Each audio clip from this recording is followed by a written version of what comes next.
je vous le grave. Encore bienvenue à cette belle vidéo.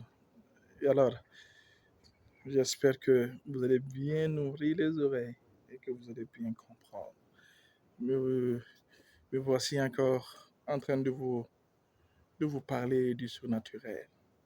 Mais aujourd'hui, je vais vous parler d'un don important, d'un don exceptionnel que nous pouvons voir aujourd'hui dans l'Église. Mais le problème est que ce don, quelque chose a été négligé à l'intérieur. Je vais vous parler du don de parler en langue, ok? De parler en langue. Le plus souvent aujourd'hui, nous pouvons voir un peu partout les chrétiens qui parlent en langue, qui prient en langue. Rababababababababa. C'est qu'il faut savoir qu'il y a la différence entre le parler en langue et de prier en langue. D'ailleurs, ça se trouve dans le mot lui-même. Parler et prier, c'est pas la même chose. Alors, il y a la différence de parler et prier. Parler, c'est la communication. Parler, c'est d'émettre tes idées, c'est de proposer tes idées, c'est de communiquer en un mot.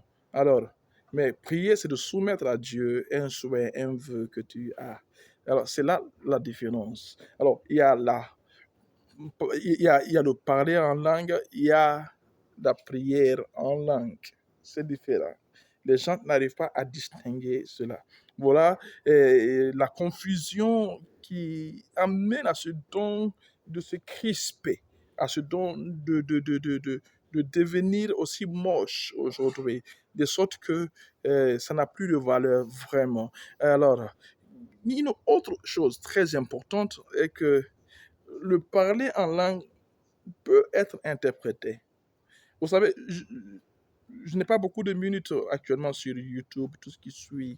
C'est pourquoi je vous inviterai souvent à suivre ma page aussi, où j'ai suffisamment de temps pour m'élargir, pour aller plus loin dans certains thèmes qui vous intéressent beaucoup. Alors, ce phénomène d'interprétation est un phénomène aujourd'hui négligé par l'Église. Les gens parlent plus en langue. D'ailleurs, quand tu prends dans les 99% des églises, ou je peux dire 99,99% des églises, tous parlent en langue, mais pas d'interprétation.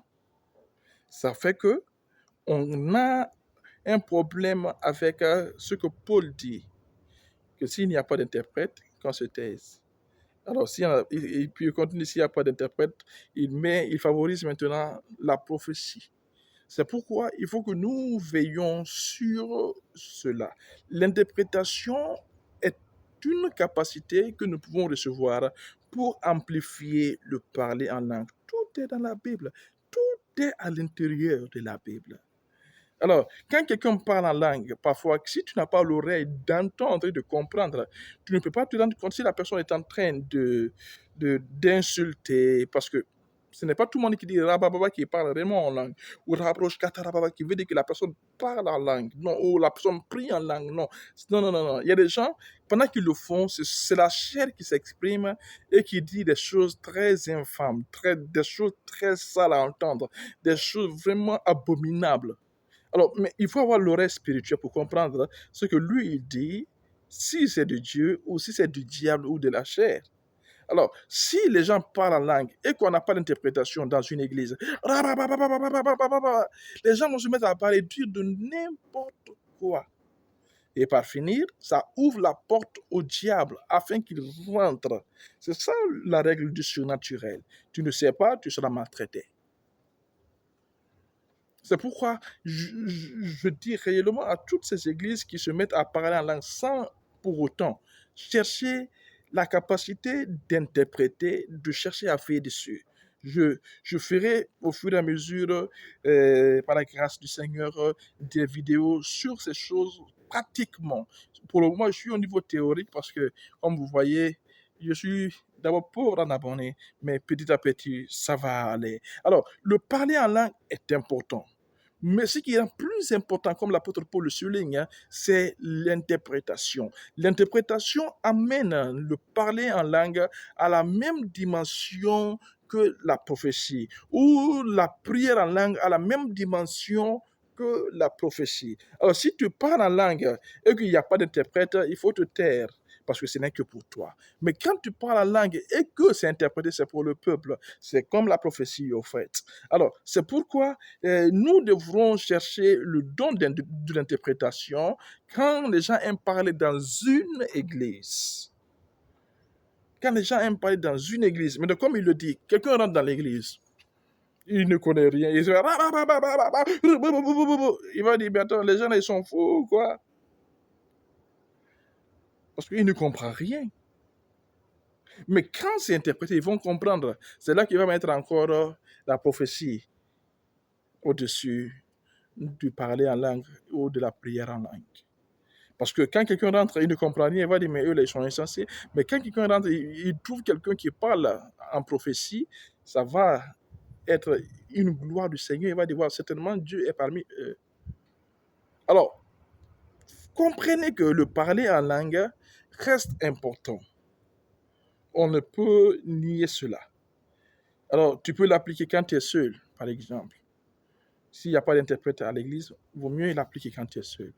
Il vaut mieux l'appliquer quand tu es isolé. Il vaut mieux l'appliquer quand tu n'as pas affaire avec un groupe de païens qui peut intervenir ou quelqu'un d'incroyant qui peut rentrer. Vous pouvez le faire entre vous quand c'est tout à fait clos et que tout le monde croit au parler en langue. Mais même ça, là, il faut qu'il y ait quelqu'un qui puisse interpréter. Parce que vous pouvez être là, vous parlez en langue, l'esprit peut toucher quelqu'un, il veut s'exprimer. Mais puisque tout le monde est sourd spirituellement, même quand la personne est en train de parler, l'esprit est en train de parler à travers la personne, personne d'entre vous ne peut s'en rendre compte parce que vous êtes tous sourds. Et cela fait que le Seigneur se désengage de s'impliquer dans le parler en langue parce que même s'il s'implique dans le parler en langue, personne ne va comprendre, personne ne va saisir. Quelqu'un va me dire, mais attends, il est écrit que seul le Seigneur comprend, mais il était aussi écrit qu'il y a un interprète, il y a des interprètes de la langue. Ça existe bel et bien dans la Bible. Alors, comme ici, je n'ai pas assez de temps pour vous partager ces choses, je ne peux que vous dire de partir lire le livre de 1 Corinthiens chapitre 14, ou je crois que 2 Corinthiens chapitre 14, quelque chose comme ça. Merci bien, que Dieu vous bénisse abondamment.